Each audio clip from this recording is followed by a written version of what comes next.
morning, and welcome to the Groveland Council on Aging's Men's Breakfast. You have a slug of that. Oh yeah, you can have a slug. People will get the impression that it's daytime drinking. It's not. So, good morning, and welcome to this morning's Council on Aging Men's Breakfast. I'm happy to see everyone on this nippy February day. I'd like to welcome all of you and to give a special welcome this morning to our speaker, who hails from the Eagle Tribune in terms of his work. I'd like to have you meet BillBurt.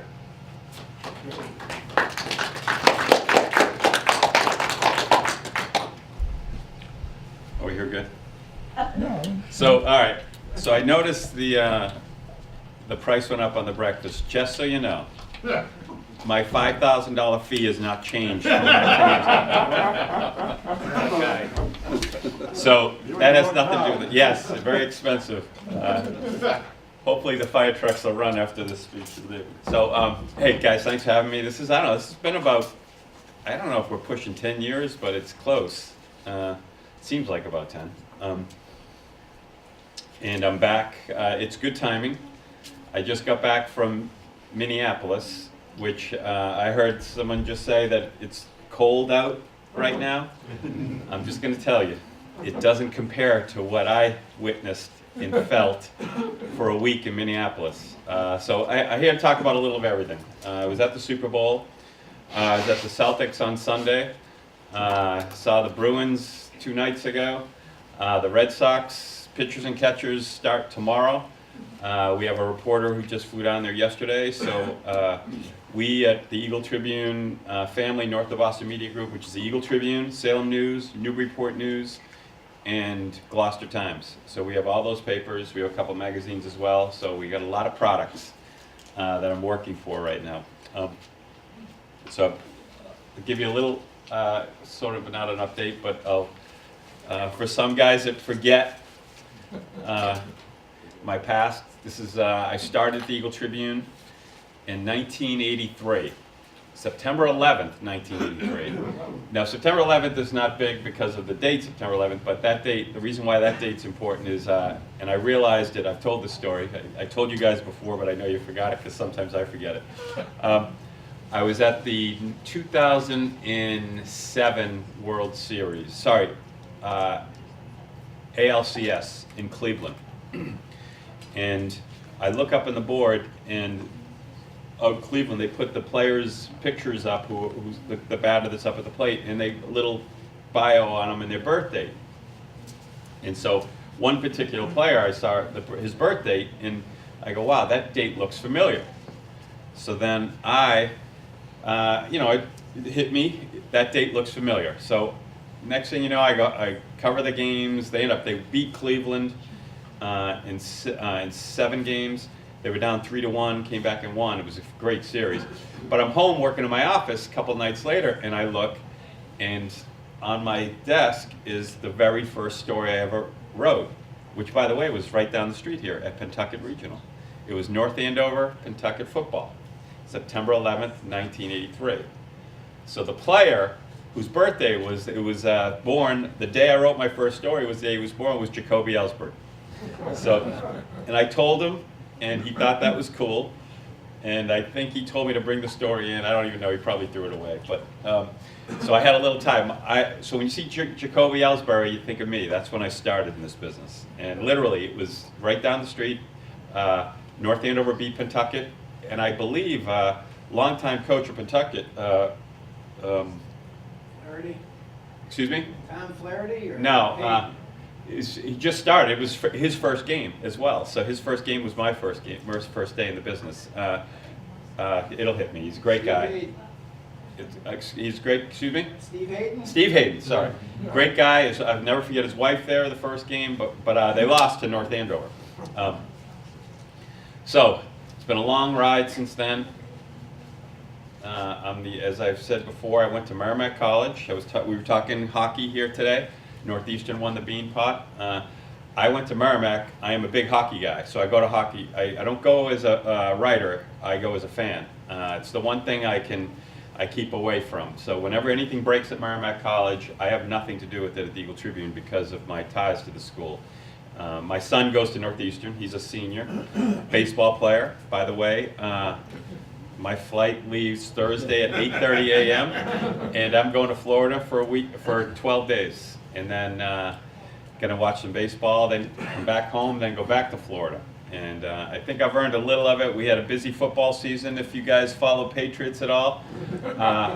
From literally the beginning of August, since really the first week of February, I've been with the team every weekend. And went to every game this year, and was there a week in Minneapolis. Interesting story there. Beautiful stadium, one of the most beautiful stadiums I've ever seen. Everyone told me, you're going to love the people from Minnesota. Love them. They were great, really nice. It was the coldest I've ever been in my life at a sporting event. before, and not, thank God it was inside. But that week, I've been to Super Bowls before. I've been to all the Patriots Super Bowls other than the first when they lost to the Bears. I went to the one in '96. I've been to all 8 of the Brady Belichick Super Bowls, and I've been to one other. And this Super Bowl was the first time I ever got up out of my hotel on 3 different occasions to start my day, and there's 2 inches of snow on my windshield with ice. And I'm saying, come on, where is New Orleans? I've been to a couple in New Orleans. There's sometimes I don't remember everything that happened in New Orleans, but we won't get into that.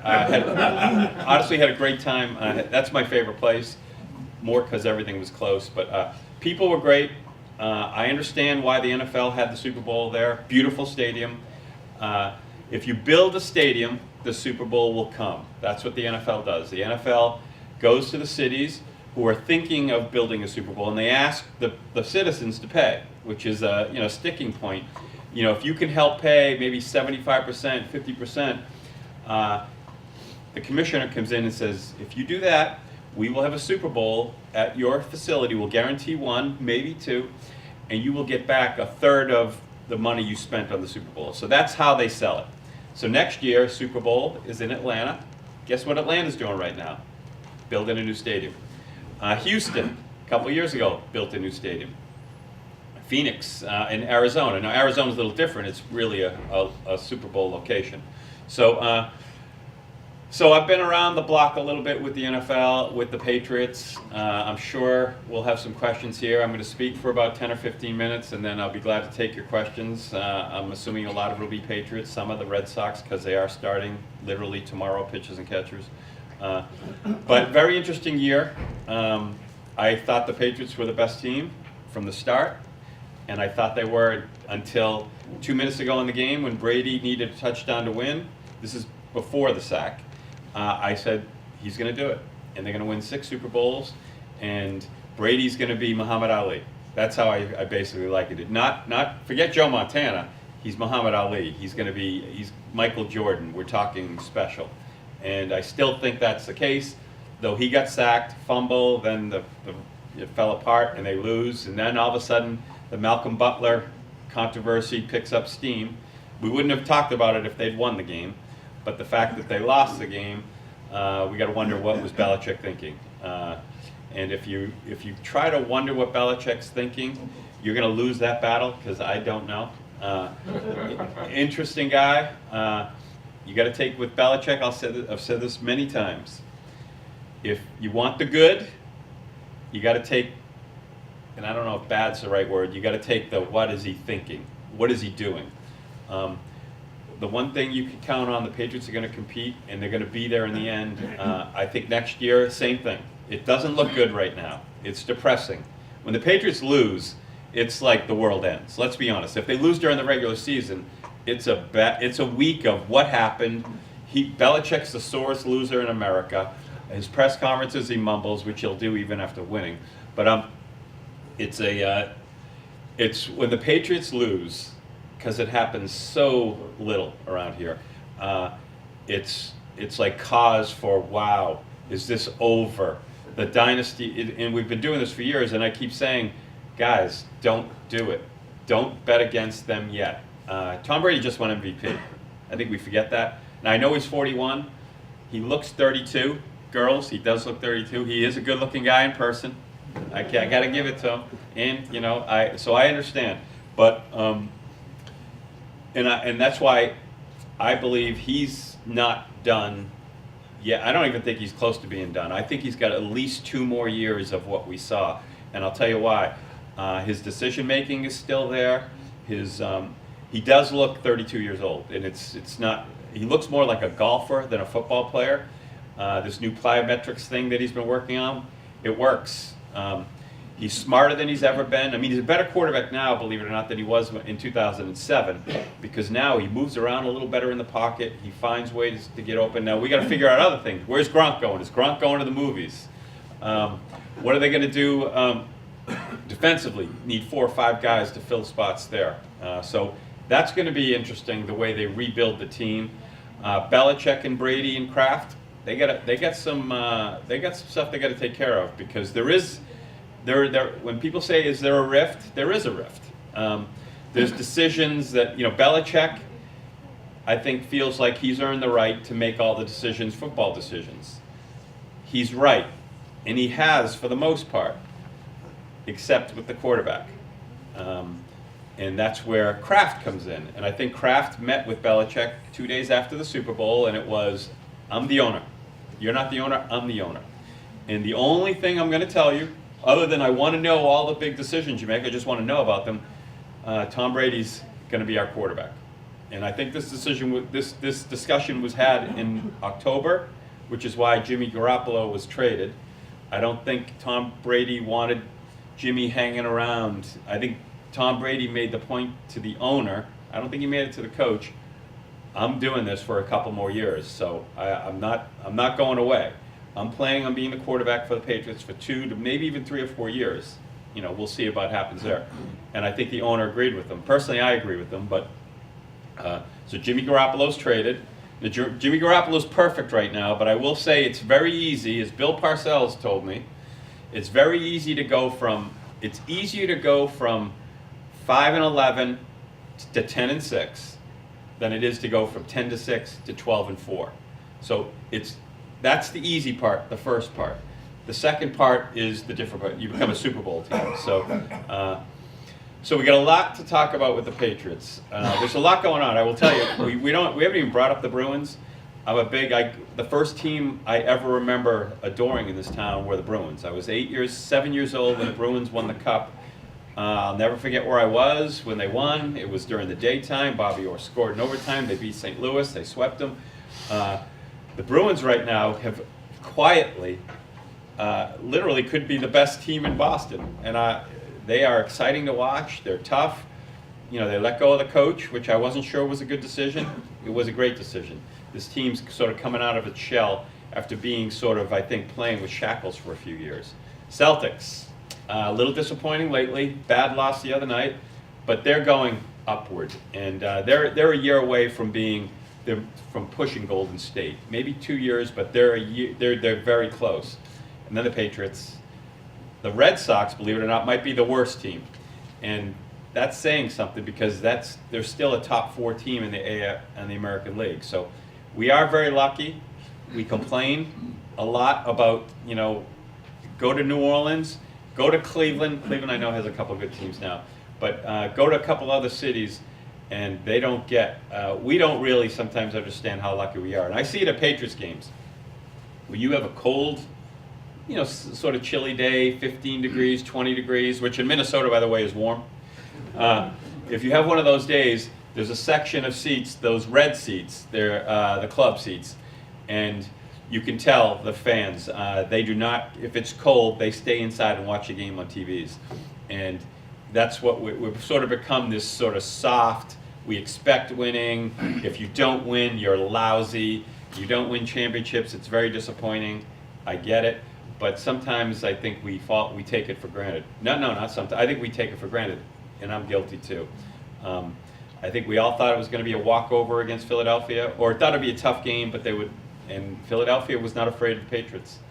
I believe it's not Butler. That wasn't the reason the Patriots lost. The reason the Patriots lost was Philadelphia was not afraid of the Patriots. Everyone is afraid of the Patriots. Coaches make dumb decisions at the end of games. We've seen it in Super Bowls. We've seen it, Jacksonville, end of the first half, they have a chance to score with a minute to go, 3 timeouts, and they take a knee. Playing the Patriots makes people sort of go crazy. It didn't make Philadelphia. They were not afraid of the Patriots. And 4th and 1, go for it. 4th and 1, fake play, throw it to the quarterback. I love that stuff. So the Patriots now have to regroup and say, all right, we don't have that edge over people. Now we got to go. We now just playing smart football isn't enough. And it's going to be interesting what they do this offseason, because I think they need a big overchange of some part of the roster, specifically on defense, which I think was the worst Super Bowl defense in the history of the Super Bowl. So I'll take all your questions. I know there's going to be a bunch of them. All sports, bring it on. I got a question about the last play of the Super Bowl. Last play. Brady made a good move to duck under and come out. Looked like Flutie in Yeah. that game against Minnesota. Be All able to right. launch that ball, but I've noticed the end zone, it looked like Gronk was surrounded by a lot of players, and he didn't get any elevation. The Well, ball looked like it was coming right down to him. Right. The problem was there were seven Philly guys. If you didn't see what happened, okay, one thing that happens a lot in those plays, Yeah. Somebody hold him. other guys are pushed and shoved, and the referees don't ever call interference, ever on that play. If you saw running down the field was Chris Hogan got leveled at the 15-yard line. He was on his back when the ball went in the air. Okay. Now that's interference. Yep. They didn't call it, and they're never calling it at the end of the game. Yeah. Never. Yeah. That was a blatant interference. Now, if that happens, the Patriots get the ball. Well, Yeah. it would have been at the 15. But yeah, so that's he was there. And by the way, I think the play was he was going to try to tip it to Danny Amendola. If you saw Danny dive too late when the ball hit the ground. Yeah. But you know what? It shouldn't come down to that. If they don't have if he doesn't get one, I mean, let's be honest. Philly defense was as bad as the Patriots defense. I mean, Brady went up and down the field on them. I mean, they didn't punt it once, the Patriots. Not one punt. And they made one play on defense. They strip sacked them and got the fumble. Patriots made zero. It was like a Pedro Martinez, Roger Clemens game. It was 1-0. They made one play. Patriots made none. Yeah, that was a big one. Mm-hmm. What's Philadelphia gonna do with their two quarterbacks? Well, they're keeping. Yeah, Wentz is the guy. I think now the only issue is Wentz might not be ready for the beginning of the year. So what they have to do is get Foles. It's all up to Foles. He can say, I want out. I mean, if I'm Foles, I want my team. This is Wentz's team. I mean, Wentz said to him, his great quote after the game, he went to Foles and said, hey, this is great. This is going to be me next year. I'm going to be you next year. So you're basically telling Foles, you're done. What Foles did was amazing. I would, if I'm running a franchise, his fearlessness, he's a different guy than the guy that played for the last 2 or 3 years. So look, there's 7 or 8 teams. Jacksonville, couple of teams that are like a quarterback away from a Super Bowl, and I don't even want to put San Francisco there yet. Jacksonville's one of them. Like, put him on Jacksonville. That might be the best team in the AFC. So Foles can opt out if he wants? Foles can ask for a trade. See, the thing is, he's worth a first-round draft pick, maybe more. So does Philadelphia say, all right, we can get a first-round pick and maybe a second-round pick, because that's what he's worth right now. I mean, Jimmy G was a second-round pick. I think if he was available right now, he'd be a first and a second or 2 firsts. So there's value to Foles. And if I'm Foles, I mean, do I want to be a backup? No. So watch for him. There's a couple of teams that are, and I'm not even saying, there might even teams that are like 8-8 teams where he makes them a 11-5 team. So I'm a big Nick Foles guy, and he won me over the game before that at Minnesota. I didn't expect what he did in the Super Bowl. I thought the Pats defense was going to be good. I was wrong. So good point. Pats will make it different next year when Hightower comes back too. Yes. That was a big. That was a big loss. He was, it's funny, 2 players. On offense, it was Edelman. Edelman's the heart and soul of the Patriots. People have to understand that. But I will say this, Danny Amendola sort of stepped into that role. Because Danny Amendola doesn't, the middle of the field is not really his specialty. His specialty is down the field a little bit. Because Brady, for 11 years, had Welker and Edelman. 5 yards in the middle, they dive for 4 more, taking 2 or 3 hits. It's a physical position, that slot. Amendola played a different one, but this year, at the end, Amendola stepped in and basically became Edelman. Edelman, though, is the heart and soul of the team. He's the guy, he's fearless, he's a talker on the sidelines. What are we doing? You know, you need more of those guys. So he's coming back. On defense, my point is, the heart and soul of the defense was Donta Hightower. Now, he's not a superstar, but he's a very good player who's always in the right place. And him being there allows, like Van Noy was not that good, he's not that good of a player, but if you put him in a different position where he's less reliant, he becomes a better player. So that's why losing Hightower and filling it with, you know, Joe, Smith, Steve, you know, there were guys who basically, they got off the street. I mean, Eric Lee was on the practice squad with Buffalo. They put him at defensive end. I mean, no one knew who he was. He was picked up in late November, and he's playing on starting in the Super Bowl. Van Noy, lousy player for Detroit, is the middle linebacker, the key guy for the Patriots. And that's a role that is still probably not worthy for him. So good point. But they need more. Pass rush was his bet. Look, we know I don't can't break down everything that happens on a football field. I do know this, they can't get pressure on the quarterback. It's more of stop the receivers, and then the quarterback has to run around and sack. The Patriots, and they had a guy a couple of years ago, Chandler Jones. They need a guy that can, once a game, make that one play. That's all it is. I mean, I'll go back to the game. Philadelphia made one play on defense and won the game. Lousy defense the whole game. One play. And now they're all heroes, and they were jumping up and down. So. Next. So, what do you think happened with Butler that upset Belichick? So personally, I think Butler has had a tough year to begin with.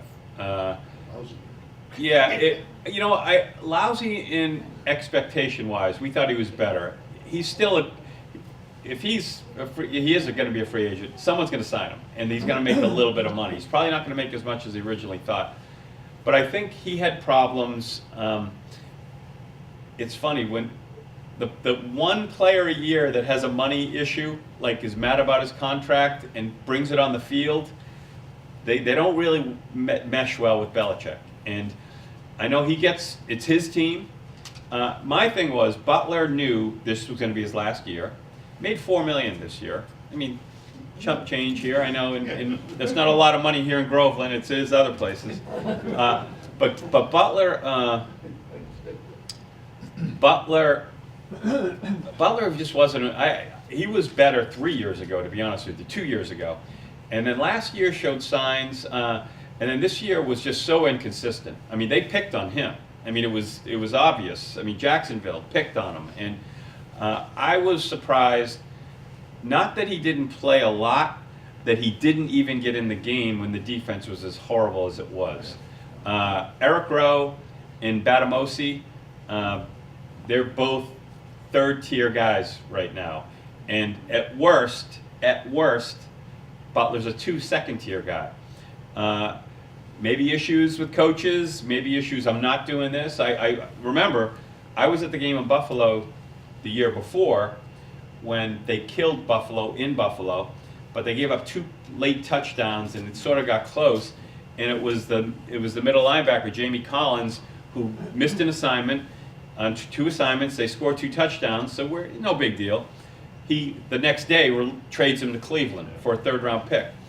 And it's like, why would he do that? Because Jamie Collins was upset about his contract and basically wasn't listening to coaches.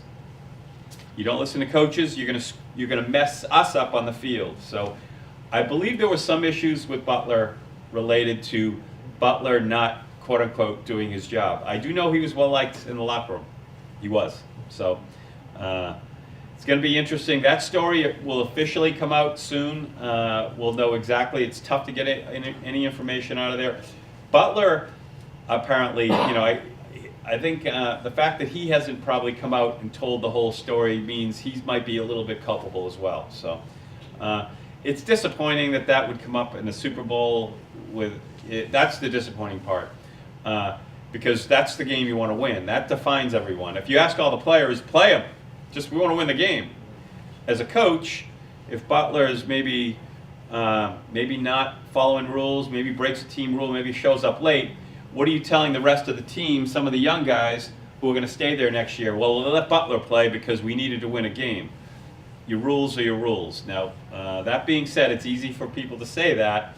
Fans at home, they just want to win the Super Bowl. They don't want to know how it happened. They just want to win it. So, What about the running back situation? I mean, that's the strength of the team, to be honest Yeah, with but you. they got 2 guys that are free agents. Yes, well, Dion is the guy, and Belichick loves him. Now,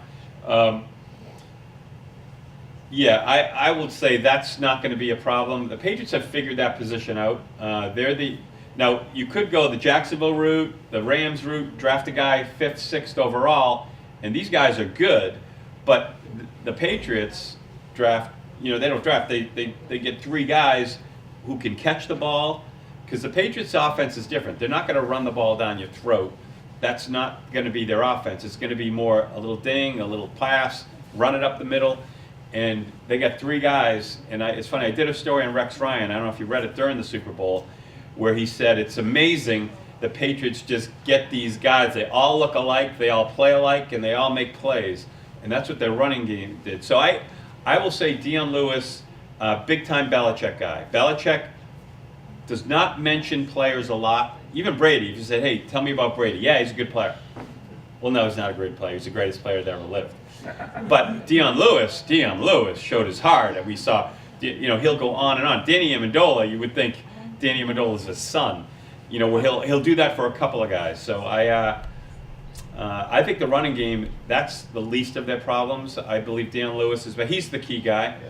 But White is signed to a long-term deal, and they just signed. It'll hit me here. Burkhead, and Burkhead's a Patriot. He's bought in. He's 100% in, so no issues there. But Dion Lewis, I'll be honest with you, he was one of the guys. I wrote like 7 guys in the Super Bowl who I trusted for the Patriots. I didn't trust Cooks. I trusted Dion Lewis, and Dion Lewis is one of those guys. He's a Belichick guy. Belichick will go a little over, not a lot, a little over, unless someone breaks the bank for him. The only thing is he's sort of, he's on the tail end. Running backs after 5, 6 years are usually on the end. I don't know enough about football to ask a football question. Okay. But I have 2 questions. Okay. Was the stadium full, and what's the price range of the tickets? Okay. So, the stadium was full. You're talking the Super Bowl? Yeah. Yes. When I say beautiful stadium, I mean it was warmer than warm inside. Looked great. Now, from the outside, it looked like a Viking ship. It's amazing. And the inside, you'd never know it. But from the outside, it looked like a ship, and they did an incredible job.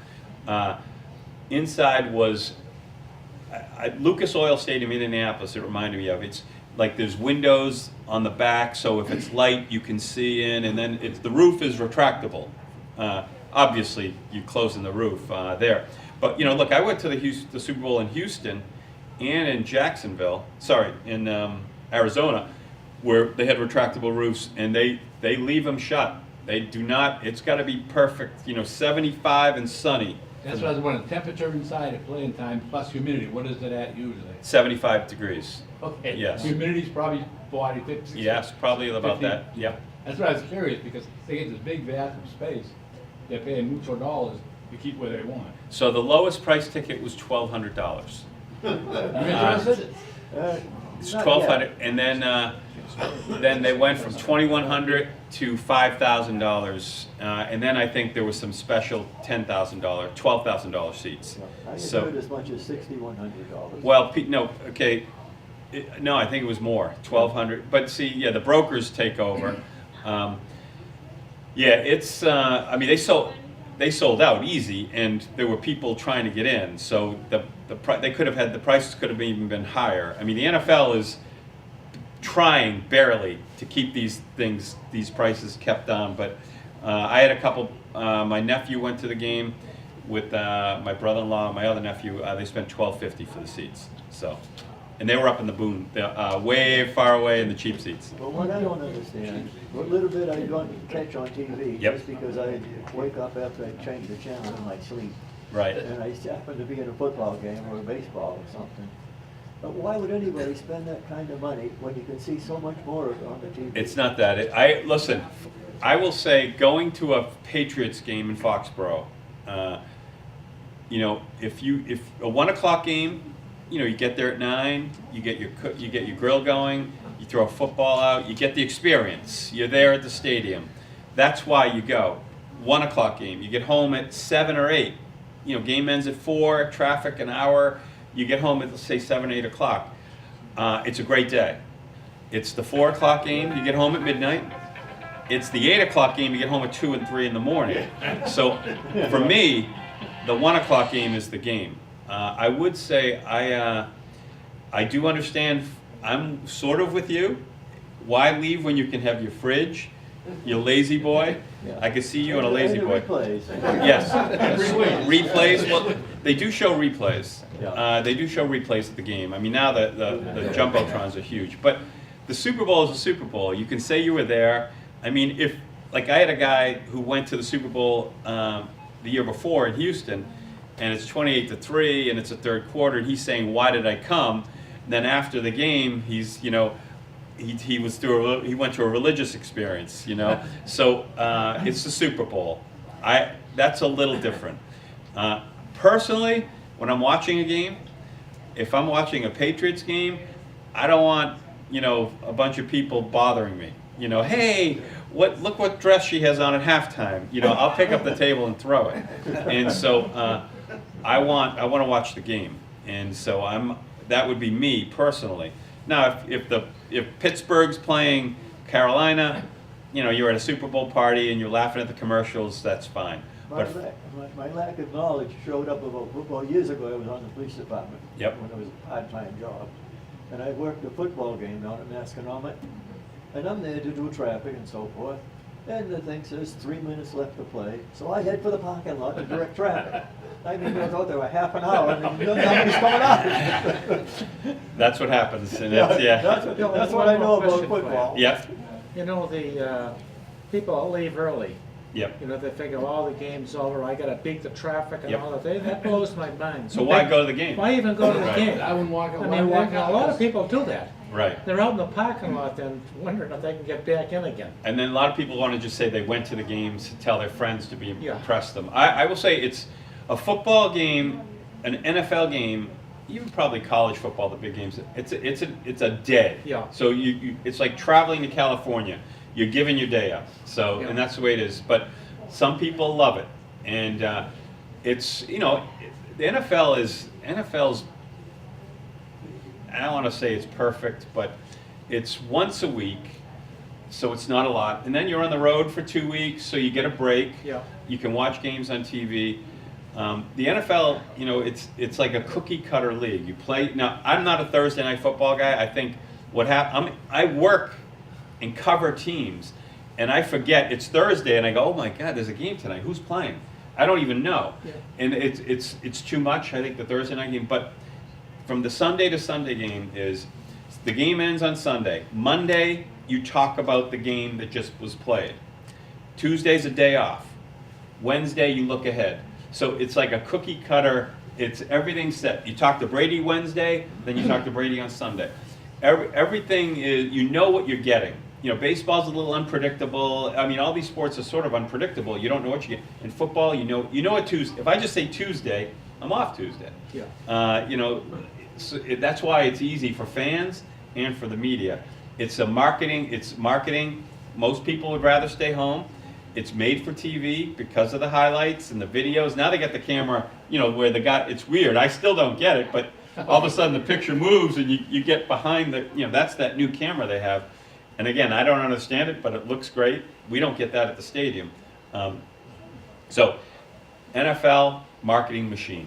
Now the sport's struggling a little bit with, they had the kneeling, and then they had the concussions, and they got to figure that out. And because it's like for years we praised big hits. I mean, when you guys were growing up, it was show me videos of Butkus rubbing it in his head and, you know, punching a guy after a play. Can't do that anymore. Different animal. I remember the play, one of the last games of the year, Pittsburgh played the Ravens. And remember, the receiver cold-cocked the middle linebacker for Cincinnati, who's a dirty player, perfect. And it was like payback for all he's done to other players. And so he hits him. It was a legal hit. Shoulder into the head. You know, didn't mean to hit him in the head maybe, but he stood over him and started talking to him. And 5 years ago, you can do that. Yeah. With concussions right now, you can't do that anymore. So the NFL's got to figure that out because they're losing kids. Parents are afraid to put their kids in football. So this is a whole other issue we could talk about anytime is flag football.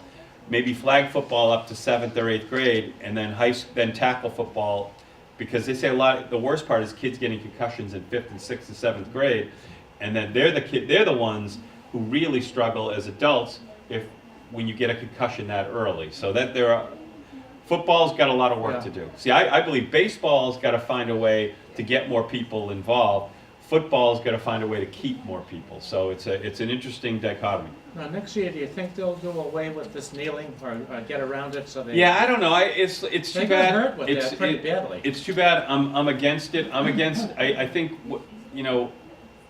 the national anthem for me represents more than It's the one time you don't protest. You want to protest. Protesting is fine.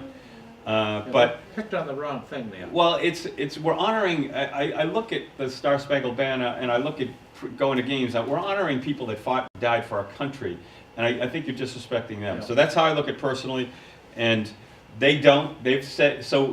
What happens is the issue is turned into them, not the military, and that's how I've always looked at it personally. I'm not even saying I'm right, but that's how I looked at it.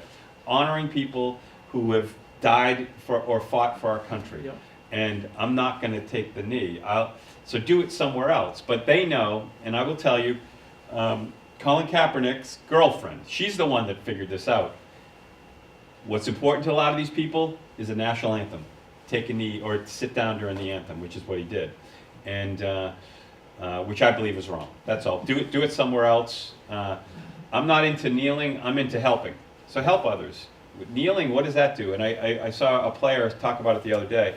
He said that it's not, if you take a knee and don't do anything, it's worthless. So do something. That's all. That's my thing. I'm quit complaining, do something. Somebody said the other day, kneel for the Lord and stand for the flag. I Yes, thought that was that's a pretty good one. Can I steal that? Yeah, you can do that. I used to make time to watch football. Now I will watch it, but I will not make time since the kneeling came in. Yep. And that's the customer they've lost. 50% of the time, I won't be there. I agree. So they better understand that. So they want 4 million, 5 million a year. Yeah. You know, there's pay, don't make comments about me or them. You understand your audience, and if you don't care about your audience, and that's all the power to these people. If they don't care and they're willing to take less money, then that's up to them. Like at halftime, I might shut it off and go do something Yep. else. That's you're getting about 30 to 50%. I think there's some people like you, a lot of people like you. Josh McDaniels fiasco, what did they offer McDaniels to have him back away from? Josh McDaniels. So okay, I will tell you this. I spoke to a friend of his in coaching 5 years ago, and he said, I wouldn't be surprised if Josh retired from the NFL and coached a high school team. He's into his family. Being an NFL coach, he's got 4 kids, by the way. Being an NFL coach, assistant's I think even worse than head coach. Assistant coach in the NFL works 90 to 100 hours a week. So I think there's 168 hours in a week. So we take 168 minus 100, that's 68. You have 68 hours to sleep and be with your family. That's divided by 7. So that's not a lot of hours during the season. And I know they'll get some time off, maybe to go to Hawaii. But look, personally, I love the NFL. I would even love to be involved in being part of a team and strategizing. That to me is exciting. I didn't miss. I'm not bragging, but my son played in 2,000 events and plays and choruses. I missed 7 of them.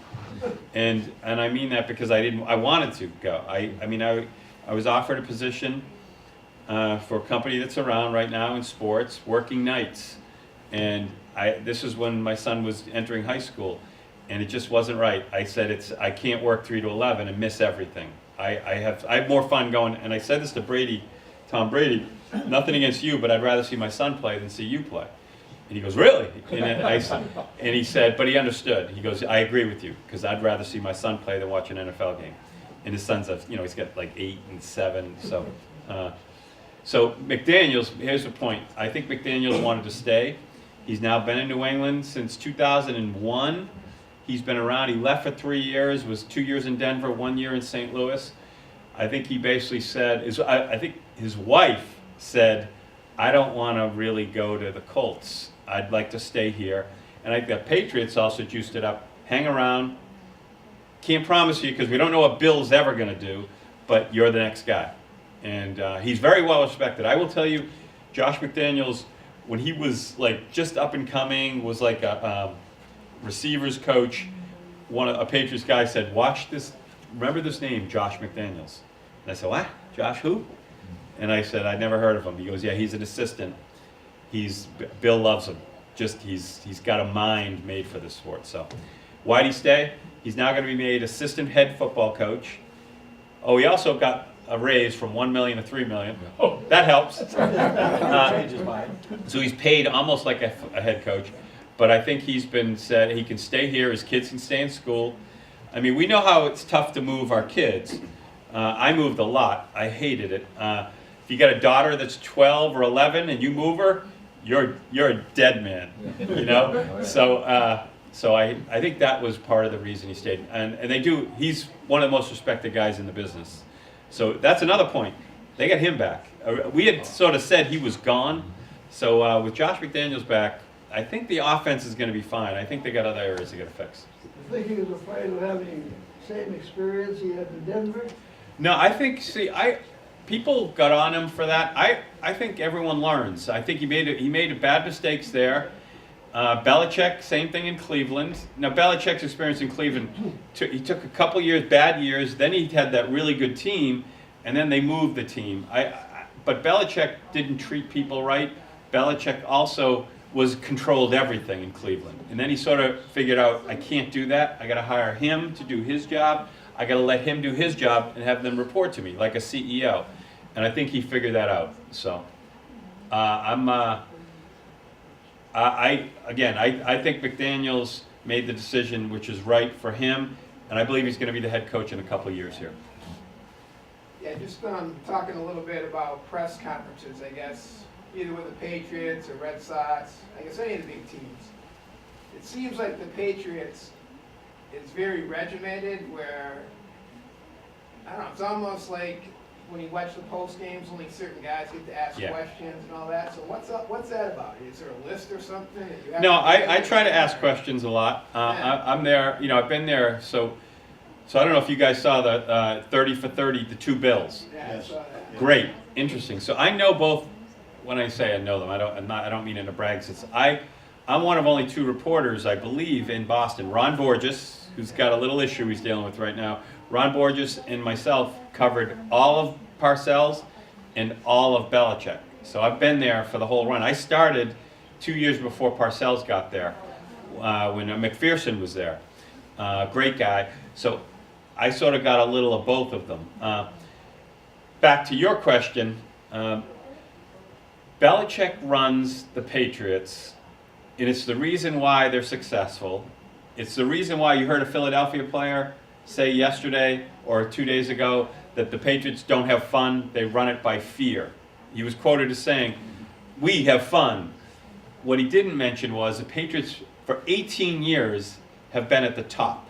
They've competed for championships literally every year. That's unheard of. Forget about winning 5, they compete for championships every year.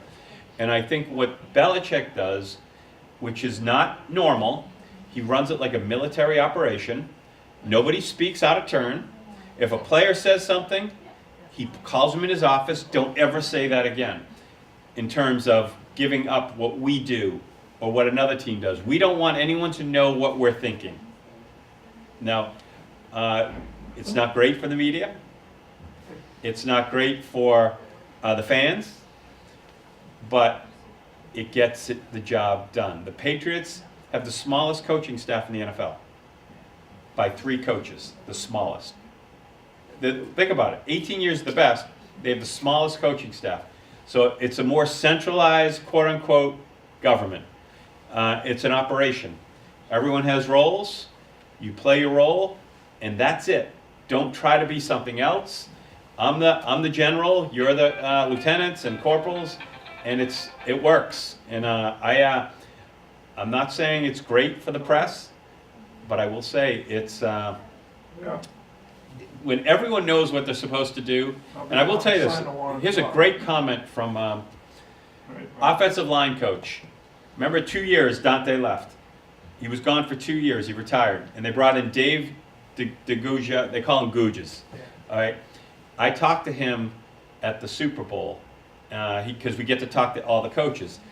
And he was great. He's from Cambridge, local guy, Boston guy, Italian, blabbermouth. That's why he was gone, by the way. He talked a little too much. He said, I've never been in an organization where everyone's on the same page. It struck me. He said, everyone is on the same page. The ball boys, the coaches. He goes, we get our plan on Wednesday, how we're going to beat the team, and it's all systems go. And he said it's amazing. So that's, you take the good with the bad. The good is your team wins consistently because they do the same stuff. The bad is we get no information or very little information. We don't get the fun stories the other teams do. I will tell you this, I traveled to Tampa Bay to cover, Patriots played at Tampa on a Thursday night. I went down on a Tuesday. Why did I go out on a Tuesday? Because these teams talk. I mean, I went down and they're all yapping away, and this one player gave me their defensive lineman, their best player, told me a story about Brady. When Brady was in 5 years earlier, he said Brady inspired him at a Patriots scrimmage that they have, the 2 teams work together. Watching Brady run the team and demand guys do the right thing in July or August, he said it flipped me out, and I said that's the way I got to be if I want to be a great player. And I wouldn't have got that, but he wouldn't have told, I wouldn't get a Patriot to tell me that. He told me that because I went down there. Pittsburgh's great. Those guys won't shut up. And Pittsburgh, so I go to Pittsburgh and they're all, it's a different animal. So I enjoy hearing other teams talk because they will talk.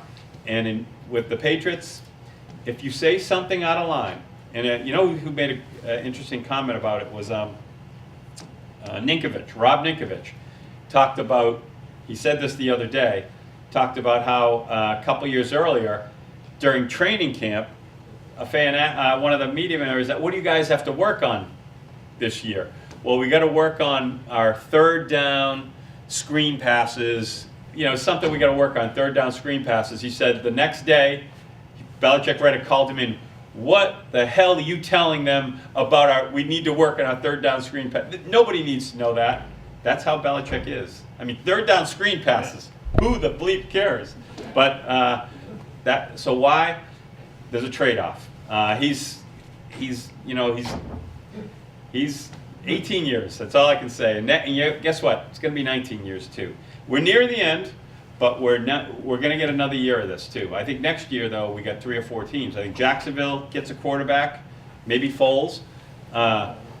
We got I think Houston, Bill O'Brien, one of my favorites. That team's going to be hungry. And he's got a bunch of expatriate coaches working for him.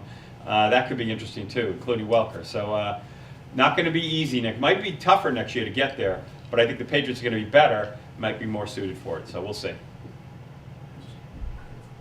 And one of my friends, 2 more questions because we got another TV show we got to do in Georgetown apparently. one of my friends went down to the islands and watched a game down there. Yes. At Ruber or wherever, and he says he was outnumbered. And he was not actually intimidated about rooting for the Patriots. Because people hate them so much. They're so hated. It's awful, and it's like, look, let's be honest. When we watch Alabama play in the national championship game, we're rooting against Alabama. Yeah. That's how people are with the Patriots. So it's like, I'm tired of Alabama, I don't like Nick Saban. It's like, you're basically saying what other people say about the Patriots. I want new teams, I'm sick of this machine. I can't stand Alabama. I can't stand watching them. Yeah. And lo and behold, they win every year. It's the Patriots, and he's Yeah, they he's a can't Belichick stand fan. that. I grew up hating the Winning all the Yankees. time. I know, same thing. Last question. So, just about the Celtics, in the column yesterday, one of the other writers mentioned at the end, they were talking about Tatum, comparing him to Paul Pierce. And That was in the Eagle Tribune. Thanks for reading that, by the way. he alluded to the fact that they might trade Tatum to get Anthony Davis from the Well, it could happen. I will say this, what we're seeing is, Tatum's 19 years old. So, But he's your future. but he is the future, but you can also bring in potentially, and I don't know how great he's gonna be. Now, Paul Pierce said, I think he's gonna be the next me. If that's the case, if you can guarantee that, Paul, if you can lay that money down and tell me that's gonna absolutely happen, I would never think of getting rid of him.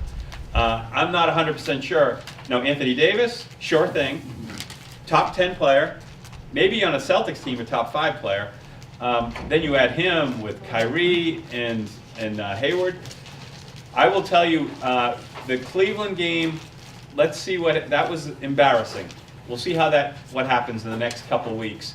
Do they react from that? Was that just a blip in the screen? Because Cleveland looked like the Golden State Warriors that day. And I think they were on a high. I think they got to rest a little bit. All their celebrating they did acted as if, this is something they've been doing a lot of. So LeBron was, looking like a 12-year-old kid celebrating on the side. But good for them, because they've had a tough year. The Celtics we're going to see here. Marcus Smart's out. I'm not like a big Marcus Smart guy, because the guy's obsessed with shooting, but he's tough. And they miss that little toughness right now. I think they're a little soft, because they're noted as the best defensive team in the NBA. Haven't been that lately. So interesting what happens with Tatum. A lot of people think he's the be-all, end-all. I'm not one of them. I'm not saying I don't think he's going to be very good. I'm not sure he's going to be a superstar. Now, to be 19 and doing what he's doing, I guess I should shut up and just say he's going to be a star, but I'm not sure. Guys, I want to thank you. Thank you. Great job. Thank you. And I'm not a football.